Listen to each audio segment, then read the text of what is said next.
Aloha, this is Laura or Kawai Hua with Lei Hulu Arts.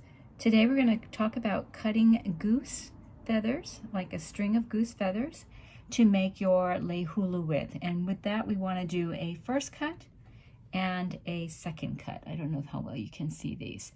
So when you get your goose, it'll either be loose in a bag or it'll be strung. I actually prefer it strung.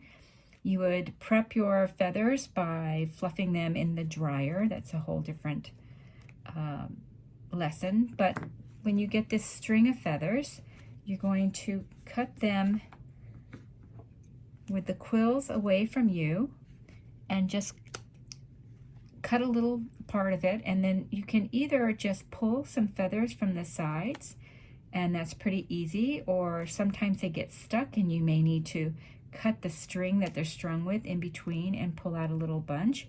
Or when they're really downy like this, a lot of times I'm just going to cut the top off. So if you see, here's my little trash can, you can see my quills. I'm just going to trim this right where the string is, and I will now have a pile of feathers to cut. You can see this. And there's down everywhere, so you always need to have a handy lint tape or a little vacuum cleaner. So how do we cut our feathers? Well, there's all kinds of tools we can use. My favorite is this little tool. It's called a Lei Key. It's made by my kumu, Auntie Patty Hannah Gomez with Maui Feather Lei. And it has all these little measurements on it, which are really nice. It's 3 inches long.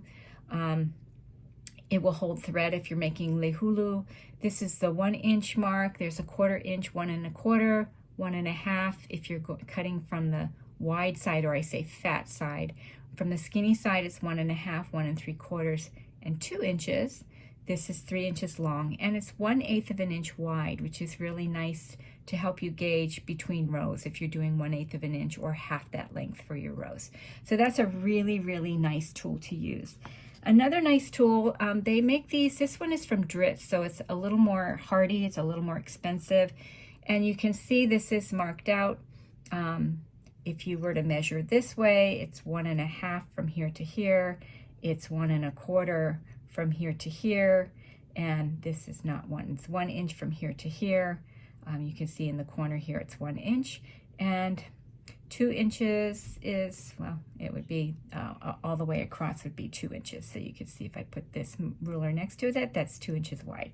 This is another really handy dandy ruler. It's got a little slide. This is usually used for hemming, but you can slide this down to 1 inch, 1 1/4, or 1 1/2, which are the 3 sizes that you're normally cutting. That's what you're going to cut the most.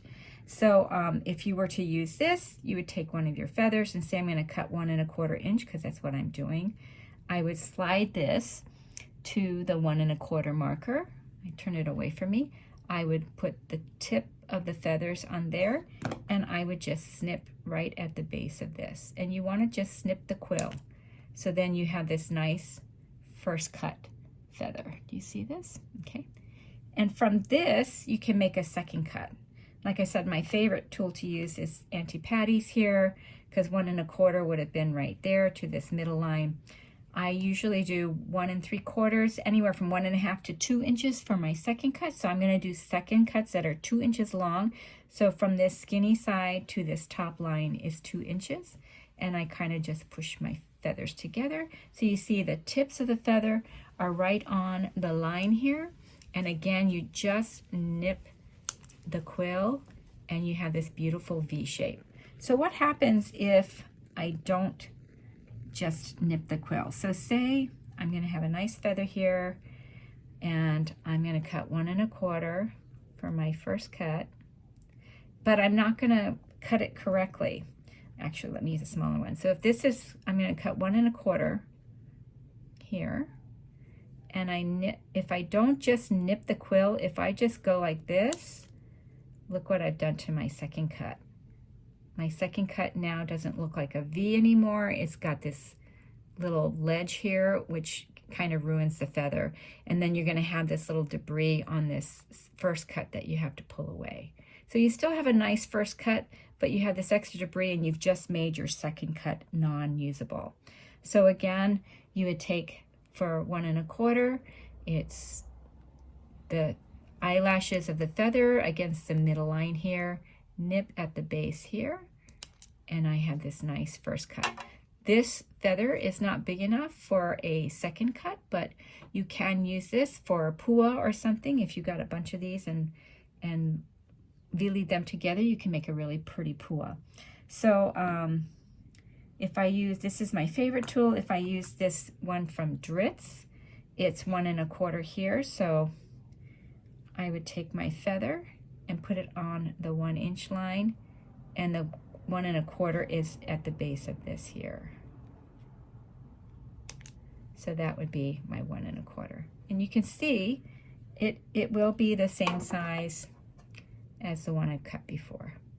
So the big thing with cutting Lei Hulu is consistency in the size of your feathers, because when you're making Lei Hulu, you're actually lining up the feathers by the base of the quill, not the top of the feather. So if your feathers are all cut correctly, the top of the feathers will line up nicely.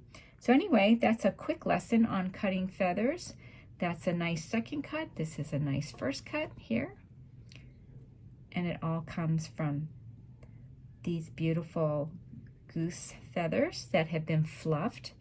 And again, it's so easy.